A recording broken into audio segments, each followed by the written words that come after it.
மதிய வணக்கம். இன்னைக்கு இனிய ஞாயிற்றுக்கிழமை. சோ இன்னைக்கு பெரிய மருமகள் சின்ன மருமகள் வந்து பெரிய மருமகள் எந்துதான் வேற லெவல்ல செஞ்சிருக்கேன். இன்னைக்கு சண்டே டிஃபரெண்டா செஞ்சிருக்கோம். ஏன்னா வந்து லிங்கேஷ் வந்து ஆக்சுவலா பிரியாணி தான் கேட்டான். ஆனா அவங்க பெரியப்பா ஒரு விஷயம் கேட்டாரு, அதனால அவங்க விட்டு கொடுத்துறாங்க. அவ்வளவு ஒரு நல்ல மனசு இந்த குழந்தைக்கு இல்ல. ஆமா இல்லையா சொல்லு. ஆமா, நல்ல மனசு. பிரியாணி செய் பெரியமா, நீ பிரியாணி செஞ்சுன்னா அப்படியே நிக்கும் ஒரு 2 நாளைக்கு வாயில அப்படின்லாம் சொல்லியிருந்தான்.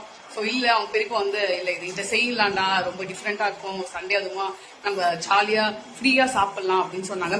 அது என்னன்னு நம்ம பார்க்க போறோம், வாங்க பார்க்கலாம். அந்த டிஃபரெண்டான விஷயம் என்னவென்றால் முட்டை சப்பாத்தி பிளஸ் காம்போவா நாங்க செஞ்சிருக்கிறது என்னவென்றால் சிக்கன் பெப்பர் போட்டு சிக்கன் கொஞ்சம் தடுமாறிட்டேன், மன்னித்துக் கொள்ளுங்கள். அதுக்கப்புறம் கொஞ்சம் ரைஸ். எனக்கு மாமனார் வந்து சப்பாத்தி எல்லாம் டைஜன் ஆகாது. சோ ரைஸ் பிளஸ் கீரை. சூப்பர், அறிவாளியா. பெரியமா கூட இருக்கல, இந்த அறிவு கூட இல்லன்னா அப்புறம் என்ன அசிங்கமாயிடும். நான் தான் சொல்லி கொடுத்தேன் அந்த நாய்க்கு. சரி ஓகே, வாங்க சாப்பிடலாம்.